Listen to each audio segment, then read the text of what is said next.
This is Hear Me Out. I'm your host, Celeste Headley. We've just celebrated the third Juneteenth since it was made a federal holiday in 2021. Adding June 19th to the roster of federal holidays was a victory for many advocates. They'd been pushing for this for a long time. And it's certainly an important day in our country's history. On June 19th, 1865, the last group of enslaved people in Texas learned about the Emancipation Proclamation. We now know that slavery did not end in practice at that time, and nor did the harm that Black Americans continue to endure today. So when we talk about reparations, a more tangible idea for righting these wrongs, is it possible that reparations is also an empty gesture? Our guest today is, like me, a direct descendant of enslaved people, and he testified before Congress in 2019 against reparations for those whose ancestors were considered subhuman. He still thinks it's a bad idea. What does this actually do in terms of helping Black people move forward? Or is it merely a symptom of being deeply stuck in the past? Columnist and podcast host Coleman Hughes joins us on today's episode of Hear Me Out. Stay with us. And we're back on Hear Me Out, a podcast from Slate. I'm Celeste Headley. Juneteenth is a pretty new addition to the federal holiday canon. We've only been celebrating it since 2021, in case you have lost track. Like so much of our nation's relationship with its own history, the road to making Juneteenth a national holiday was pretty rocky. Even now, depending on what state you live in, June 19th may not be recognized by the state. In California, for example, state employees can elect to take Juneteenth off. But in states like Arizona, Florida, and Montana, the state government does not observe that date at all. There are those out there that take issue with the premise as well, because even though June 19th, 1865 was the day the last enslaved people in this country learned of the Emancipation Proclamation, slavery did not end in practice at that point. And making Juneteenth a national holiday in 2021 didn't do a lot to end police brutality against Black Americans, for example. Legislators had started floating the holiday the year prior in the wake of the deaths of Breonna Taylor and George Floyd. So in light of this year's Juneteenth, we want to discuss a controversial proposal for tangibly righting the wrongs of racism: reparations. In New York, Illinois, and California, the possibility of paying damages to the descendants of enslaved people seems more likely than ever before. On the federal level, reparations have been proposed by Democrats every year since 1989, and this year's bill, introduced by Representative Cori Bush of Missouri, seems to be gaining traction.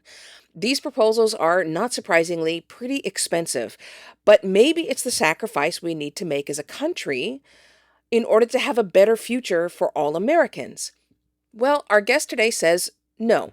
There are, in fact, more pressing issues at hand, he says, that could make a bigger difference for African Americans. Our guest is Coleman Hughes, columnist and host of the podcast Conversations with Coleman. Coleman, welcome. Good to be here. So let's start with your premise. And I found it interesting that when you testified before Congress, you began with a pretty impassioned statement saying that you were in no way, nothing that you said was meant to downplay the horrors of slavery. Racism is a bloody stain on this country's history, and I consider our failure to pay reparations directly to freed slaves after the Civil War to be one of the greatest injustices ever perpetrated by the U.S. government. But I worry that our desire to fix the past compromises our ability to fix the present. Why begin there? I begin there because an argument against reparations could easily be misconstrued as an argument that you don't care about slavery or you don't think slavery was that bad. And I wanted to close the door to that interpretation of my view right at the start. But you yourself are a descendant of enslaved people, right? Yes. Do you know where your ancestors were enslaved? I actually do, because my name is Coleman Hughes, and my grandfather, Warren Hughes, happens to know that this line of the family is descended from Thomas Jefferson's Monticello plantation. And because Jefferson happened to be Jefferson, not only were good records kept of who his slaves were, but there's been great historical interest in who is a legitimate descendant or not of his slaves. And so, unlike most Black Americans, I have very good documentation going back to Wormley Hughes, who was Jefferson's gardener. And in fact, there's one of the few recordings of slaves that was ever made. Someone born a slave and lived long enough to be recorded audio is a man named Fountain Hughes, who is in the same family, though not, I guess, a direct descendant of me. Is like a cousin of one of my ancestors. Wow, that's incredible. So give me the sort of the summary of your argument. You're not saying that enslaved people, especially at the end of the Civil War, shouldn't have been offered um, some kind of recompense, land or money, right? That's not your argument. Exactly. My argument is precisely they should have been given reparations in their lifetimes, in the second half of the 20th century.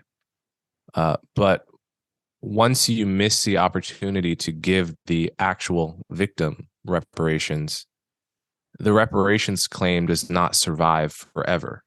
And it certainly doesn't survive down to their great, great, great, great, great, great grandchild, which I think is the correct number of greats in my case. And I think that's, people often say, well, how come Black people didn't get reparations? How come Black people don't get reparations? The Jews got reparations after the Holocaust. The Japanese Americans got reparations for being interned in World War II. Well, I think that to me, that's not hypocrisy or a double standard standing from today's vantage point, because uh, they got reparations almost immediately after the atrocities in question, and they were actually paid to the people or their families. And so the truth is, the great majority, almost all historical crimes against people, races, ethnicities throughout the past, say, 300 years, no reparations have been paid for them, and no reparations are ever going to be paid, and the claims have timed out. So I think my position in Congress and my position today is the same, which is I actually support reparations paid to living victims of the Jim Crow system in the South or of segregation in general. And this is happening in Evanston, outside of Chicago, where they're trying to identify specific individuals that were denied loans on houses because they were Black in the late 60s, and paying them specifically, or at most their immediate family members. That I support. That's a kind of reparations I support and is in line with my principles. What I don't support is reparations paid to descendants of slaves for slavery, which ended in 1865. See, this is my favorite kind of conversation because I so disagree with you. But I also find um, a lot of your argument really smart and reasonable and compelling. But here's the thing. If I wonder if the comparison would hold up if they had promised um, Jews after the Holocaust reparations and then refused to hand them over, which is what happened with African Americans. That they were promised land, they were promised help, and then states and the federal government, partly because Abraham Lincoln was killed, simply didn't do it. There's that, but then there's also the fact that it wasn't just the Civil War that caused the trauma. If you go back through history, I mean, just in my own family history, there is story after story after story of people in my family earning land and having it being stolen, sometimes through illegal means, sometimes through means that were legal but not at all ethical. There are many times when our family has paid much more for insurance, for homes, for things because of redlining, and that happened recently, right? Like, where do you draw the line of when the harm was done to say that it should have happened? They should have been paid right when the damage occurred. So to the first point, no, I don't think if the government made a promise in 1865 that was unfulfilled, that they therefore are on the hook for that promise. I mean, the people they promised that to are all dead, and they have been dead for a long time. That's extremely sad. It's extremely tragic. It was a miscarriage of justice at the time. I do not think that that means what was promised to those people should be given to their sixth great grandchild. And I think, frankly, I think that intuition is widely shared, right? Most of us literally don't know the names of our great, great, great, great, great, great grandparents. To collect something owed to them is not something any typical or rational person would expect for the most part. And secondly, like I said, I actually support reparations paid to people in their lifetimes for harms that they or their immediate family members have incurred. And at that level, you might not even call it reparations. You may just call it damages, right?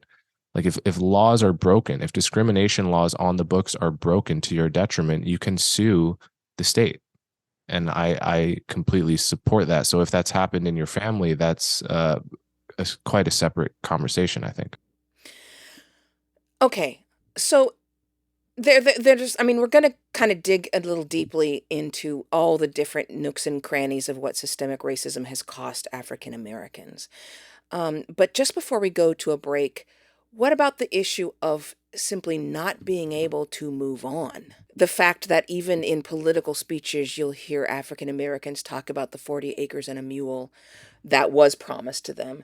There is really good records of land that had been taken from plantation owners in the South and given to African Americans after the Civil War ended, and they farmed it for a while and were doing fine, and then it was taken um, after the federal government basically left the South and allowed the South to govern themselves again. So what about this idea that reparations might help us at least close the book on that era and focus our attention on our current situation? I think that that's naive. I think if that were true, if it were true that reparations was going to help people move on, then it would seem to me that all of the national and state level apologies, official apologies that have been made, would have helped some people move on. In fact, they have had no impact whatsoever. Both houses of Congress officially apologized for slavery in 2008 and 2009. In 2004, the Senate officially apologized for the lynching of African Americans. At least 8 different states, and slavery was, as you know, a state's issue, have individually apologized for slavery. I have seen almost no one bring up those facts other than me in this conversation. And not only that, I've seen that make no dent at all, even though those were long-time requests from the community, the same community, people that want reparations. For years, people said, please, can we have an apology? Can we have national level apology, state level apology? The apologies come, and it makes no dent at all in the wound. And so what does that tell me? What that tells me is the wound of slavery, insofar as it is sincerely felt by people, it's not going to be healed by anything external. There's so much to talk about here. We're talking with Coleman Hughes, and we're talking about whether or not reparations should be paid to descendants of enslaved people. We are going to continue this conversation for sure. You are listening to Hear Me Out, a podcast from Slate, and we'll be right back.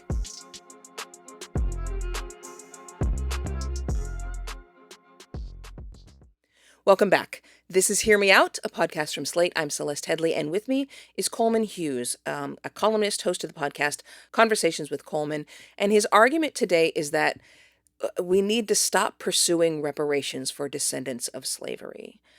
Now, before we move on, Coleman, I want to be clear, because people are going to make assumptions based on the argument you're making. They're going to make assumptions about you, and they're going to make assumptions about your politics.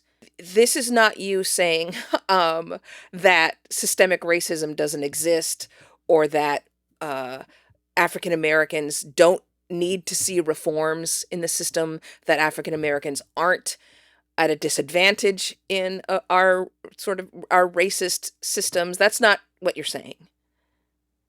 I have a lot of problems with the lack of precision in some of those concepts you're talking about, but generally, no, I'm not saying racism doesn't exist. Racism exists, and I'm happy to have a conversation about it. Okay, so then let's get precise about what it is that you mean. And partly because it's difficult for me to think, look, reparations won't help anybody because the damage happened so long ago. That's hard for me to really accept because the damage is still happening. So hold on. What do you mean by reparations?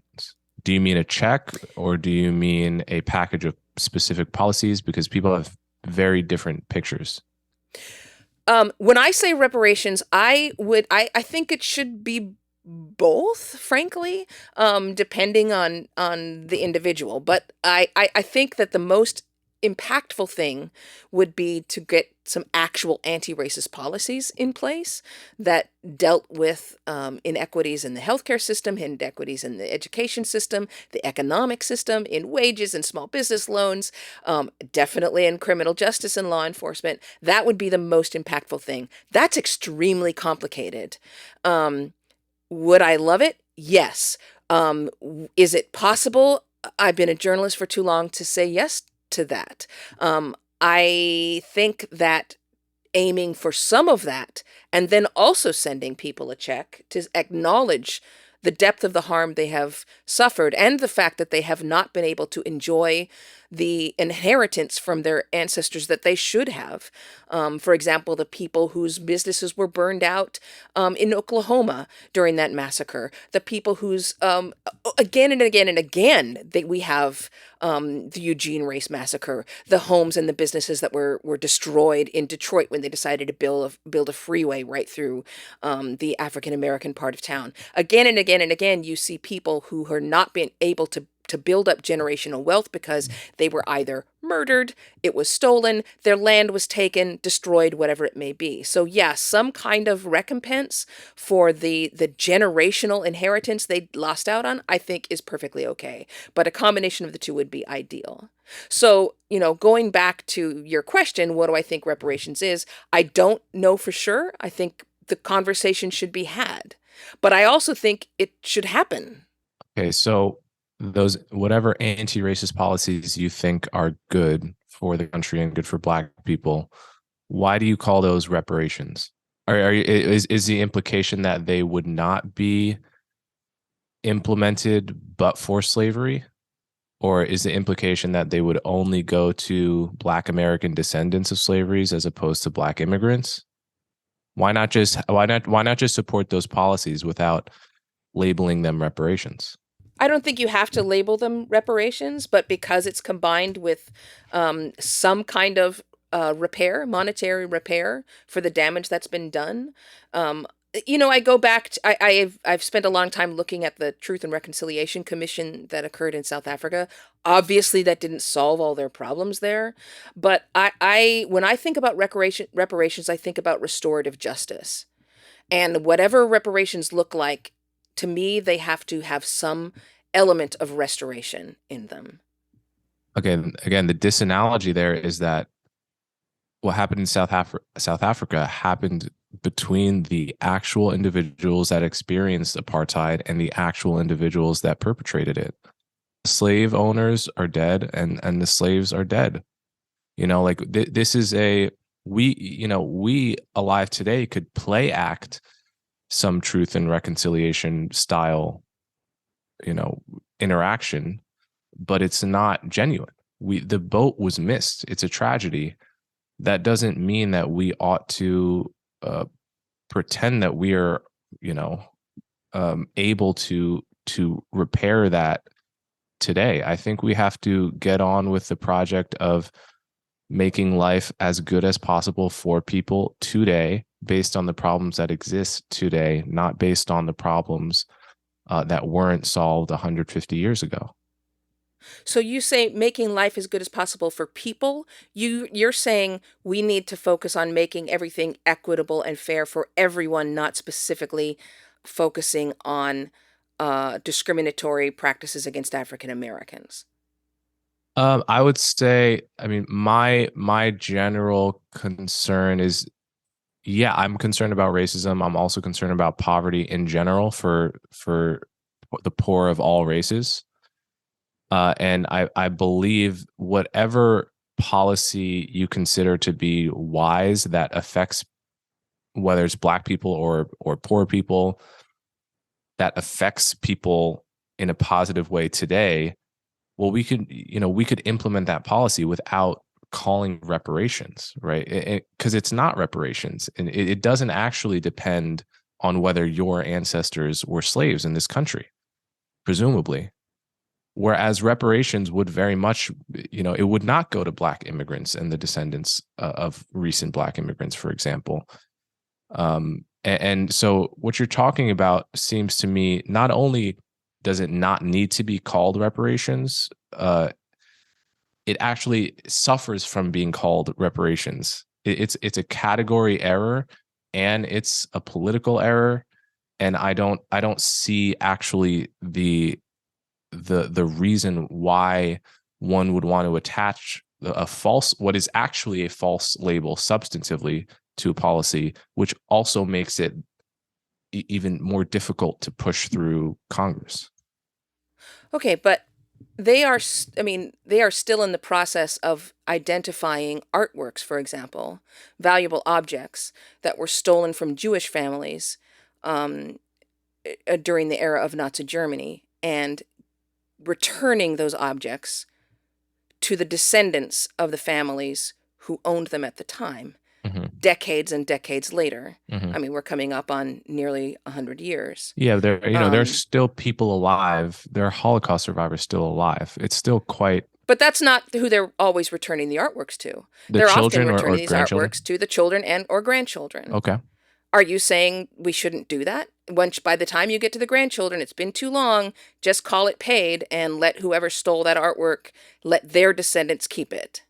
Yeah, if you can identify the grandchildren, I would agree. Yeah, might as well give it to them. But I don't think I'm not sure it's like due to the grandchildren necessarily.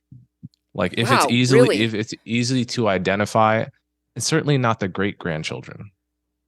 This is the thing. It is a genuine gray area. I would concede. I think reasonable people can disagree about where the line is, about where you are actually owed, as opposed to where it's just been too long. I think reasonable people can totally disagree about where that line is.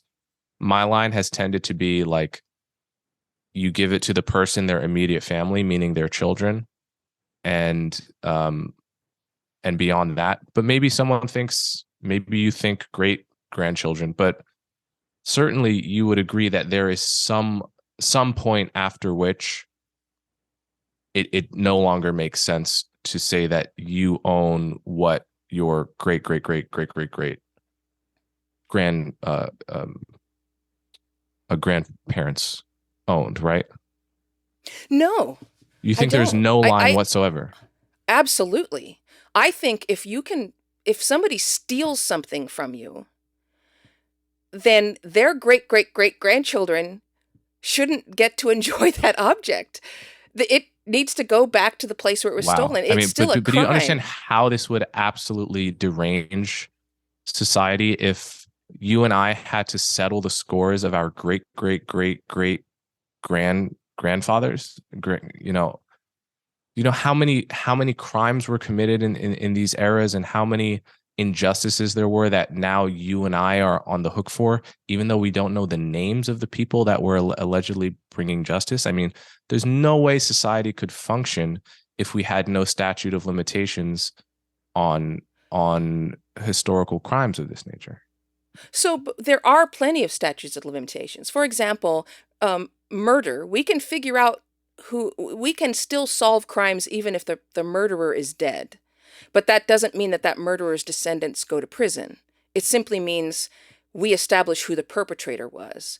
But if over the course of that murderer stole something, jewelry or whatever, from his victim, that those objects should be returned to the family of the victim, even though the larger crime itself, the immediate family. No, whomever it would have gone to, because we have to assume. Hold on.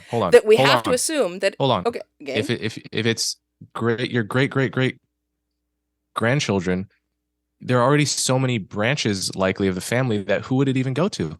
I mean, that's exactly what judges do. That's how they determine that. But hold on, they're only able to come to halfway rational decisions because the Holocaust occurred in the 1940s. If the Holocaust happened in the 1840s, there would be such a proliferation of the family that it would be impossible to even make a judgment call. I don't think that's a fair comparison, because sure it is, because do the math. If I have two kids that have two kids that have two kids, and every generation out, you just get a sprawling network of people that are all my descendants, and none of them even know each other probably at this point. So this is difficult, Coleman, because neither you or I are experts in this process of returning stolen items. And that kind of also leads into the argument of the countries that are asking, say, for example, the British Museum to return the artifacts they stole during the years of colonialism. It sounds to me like if you were to transfer that over, you would say, let the British Museum keep it. Which I think it's a disanalogy. I think it's a disanalogy because now you're talking about state entities. State entities, I think, as a gesture, can give things back that were stolen from the states a very long time ago, because we're not talking about a state entity is already an abstraction. It's not a interpersonal exchange, right? I don't think the analogy holds, if that makes sense. It doesn't really make sense to me. We're going to take a break, but and I will explain why it doesn't make sense in a moment. But I couldn't be enjoying the conversation more, and I'm glad we're talking about it. I'm speaking with Coleman Hughes, and we're talking about whether or not reparations would be a positive move for African Americans and for the rest of the country in the United States. And we will be back to talk more about this. This is Hear Me Out, a podcast from Slate. I'm Celeste Headley. Stay with us. Welcome back. I'm Celeste Headley. This is Hear Me Out, a podcast from Slate. And we are digging into a topic that causes arguments even within Black families at Thanksgiving dinner. It is reparations, and whether or not reparations should still be paid. And I am joined by Coleman Hughes, who is a writer, a columnist, host of a podcast called Conversations with Coleman. And Coleman thinks it's been too long and we should let reparations go. You were saying that there's a difference between items that should be given back by, say, the British Museum to the country from which they were stolen, as opposed to individuals giving them back. You asked me if I thought there was a difference, and I said no. And the reason I say that is because when we're talking about reparations, we're not actually talking about individuals. We're talking about like an abstraction like California giving reparations to individuals in the end, but really to taxpayers, to a group, an abstracted group, which is basically descendants of slaves. Tell me a little bit more about why you think that's different, especially since many of the things stolen during the colonial era were stolen from private individuals. My understanding of reparations in the case of the Holocaust and Japanese Americans is that it went to specifically the individuals that were, or their immediate families that were harmed, not merely, although Germany did pay reparations to Israel, in addition to that. Which was quite controversial in Israel and had a lot of opponents. But nevertheless, the basic idea is to is that you as a human being experienced an evil harm perpetrated by a state, and we are going to give you, not just any member of your tribe, but you, money as a gesture and form of recompense, right? Right. That's to me the basic idea of reparations. Stealing artifacts and then later giving them back is quite a different thing. It's actually not reparations. It's just literally giving the thing back that you stole. Reparations would be if I stole something and destroyed it, and now I'm going to pay you money that is somehow equivalent to it. And that something more like that. I think it's quite a different case, not only because they're actually just giving back the artifacts, but also because it is an exchange between two abstract state entities where like no individuals in those states were necessarily harmed to begin with. It was like the state was harmed. They just seem very different cases for several reasons. And by the way, I don't know if they have like an obligation to give these things back. I just think it would be a nice thing to do. I don't know if every state has an obligation to give back what was taken in in all of the various wars of conquest over the past thousands of years. So when we talk about slavery in the United States, it's really common for people to forget that it lasted for 250 years. And when we talk about Jim Crow, it's really easy for people to forget that lasted from, say, circa 1890 until the 1960s. So another 70 years, give or take. So when we talk about the period of time when African Americans were enslaved either literally or in all but, we're talking about a period of 3 centuries. And that makes the time between the 1960s and now seem pretty recent and short. Why? Because when you talk about the fact how long it's been since the Civil War ended, that's not what I think of as what the purpose of reparations, because reparations needs to address all those years of Jim Crow as well. And Jim Crow I've already said end. I support reparations for living victims of Jim Crow or their immediate family members. A lot of people do support reparations for slavery, right? So I make a distinction between those two. Let me just go to this issue of reparations just for those who lived through Jim Crow. Mm-hmm. Because do you not think that they should have given reparations? Let's say that somebody died who had been interred during the Japanese internment, and they died before reparations were paid. You don't think their children should have gotten their reparations? I think if they had a wife or husband, that's the person that should have probably got first, and children second. So if there is no surviving person who lived through it, their children should have gotten it. Why is that not the case for Jim Crow? No, it could be the case. Absolutely could be the case. So that's why I say to them or their immediate family. Children would be immediate family in my mind. So grandchildren is where you draw the line. Yeah, I think that's, like I said, I'm not going to claim to have the only valid line, but I am going to insist that there is a line, and I think we all know that there is a line, and we can haggle over where it is in any particular case. But I almost don't believe someone that says there is no line. Because there's so many historical crimes.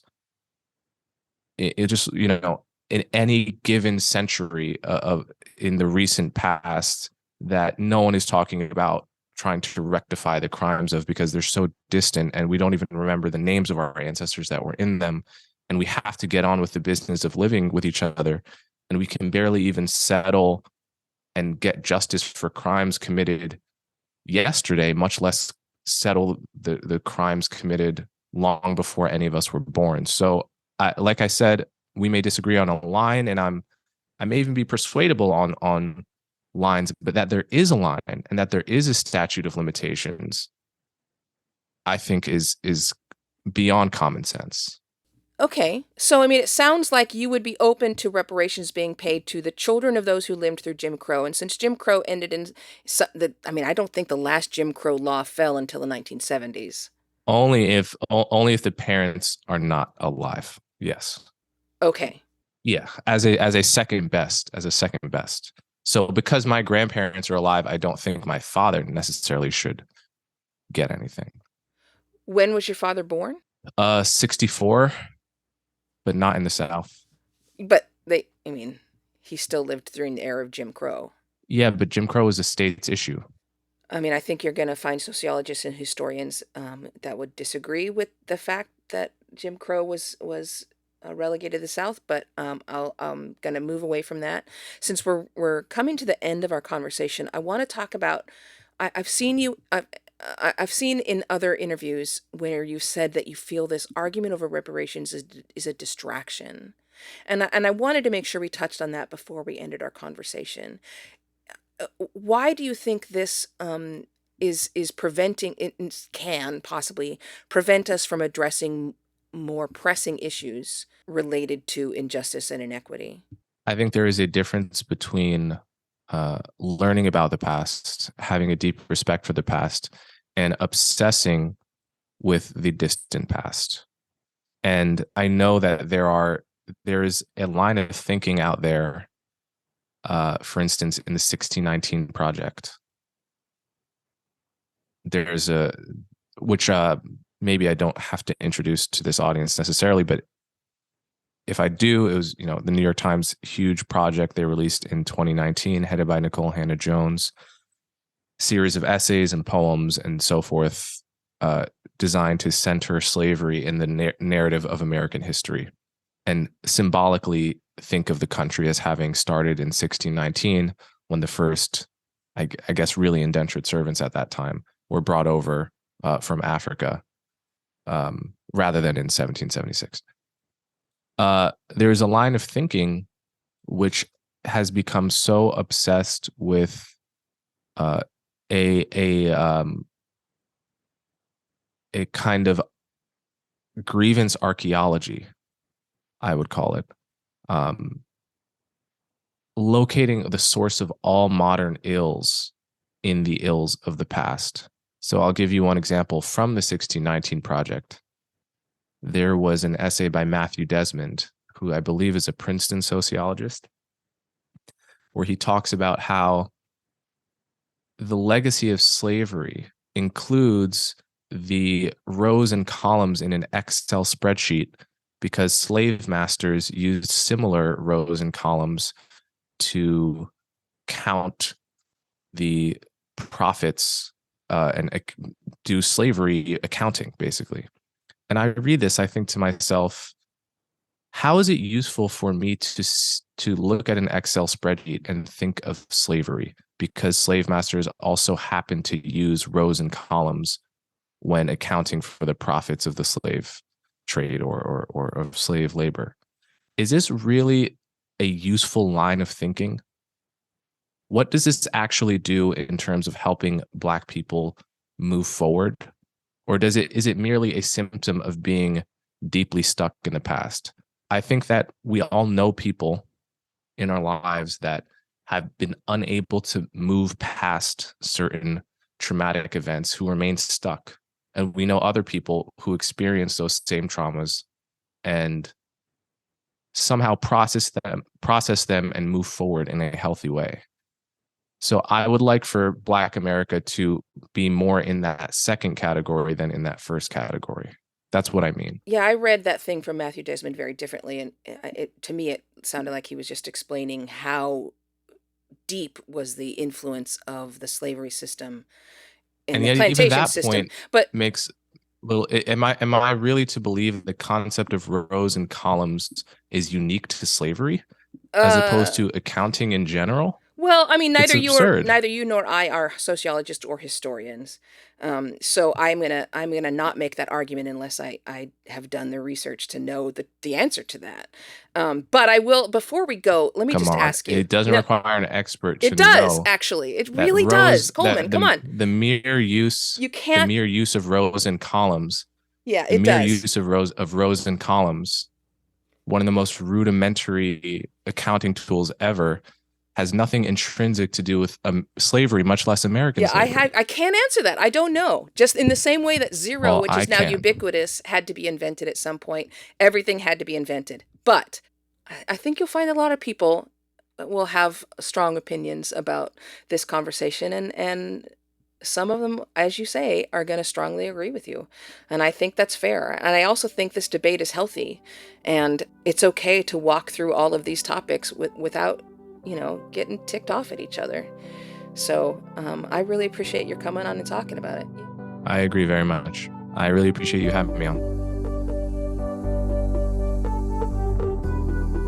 Okay, so that conversation was a lot. And it was a lot for me. I mean, I find myself saying that at the end of almost every conversation we have on this show. But that one in particular, the idea of closure in and of itself is fraught for me. I'm not sure that closure exists, that there's such a thing as finally satisfying every need one might have after trauma occurs so that one can move on with a fresh slate. I don't think that is a real thing. And for some people, that's the point of reparations. For me, that is not the point of reparations. The point of reparations is that something was stolen, and it's unethical to let even the descendants of the thief keep it. But I gotta say, I mean, I hear Coleman's argument, and I do agree that it is complicated and it's difficult, and it has been a long time. It's a tough conversation, and I have a lot of thoughts. I'm sure you have a lot of thoughts. And we really want to hear what you think about all this. You can email us. It's hearmeout@slate.com. Lots of you have been emailing already. So last week we had Damon Young on the show, and he made the case for racism light. He had the idea that tribalism and community that comes from preferring to socialize with your own race can be a positive thing in limited cases. We got a lot of letters from you about that. And we want to share one from a listener named Javier. He wrote, "As a Mexican, I appreciate a spicy take and have to go to my other POC communities because white people benefit from there being no discussion. So the episode reminded me, as a foreigner, I found myself forming strong bonds with black people, married a black person, got invited to the cookouts. There's a sort of free from whiteness solidarity that's formed among POC groups. Ultimately, your guest had his hands tied by the fact that white people redefined woke. It used to be that word of mouth, that inside scoop, that truth that might be racist but will also keep you safe.